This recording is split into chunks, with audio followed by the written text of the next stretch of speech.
লক্ষ শহীদের রক্তের বিনিময়ে এবং লক্ষ লক্ষ মা বোনের আত্মদানের বিনিময়ে যে বাংলাদেশ আমরা পেয়েছিলাম তা ফেসিবাদ এবং স্বৈরাচারের হাতে ধ্বংস হয়ে গেছে।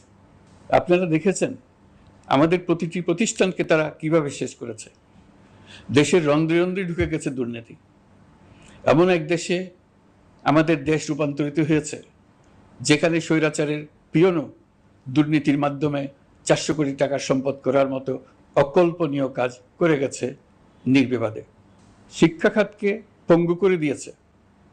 ব্যাংকিং ও শেয়ার বাজার খাতে লুটপাট, প্রকল্প ব্যয়ে বিশ্ব রেকর্ড, অবাধ সম্পদ পাচার, আইন শৃঙ্খলা রক্ষাকারী সংস্থাকে নিজ দলের পুতুলে রূপান্তর, বাক স্বাধীনতা হরণ, মানবাধিকার হরণ, এসবই হিমশৈলের অগ্রভাগ মাত্র।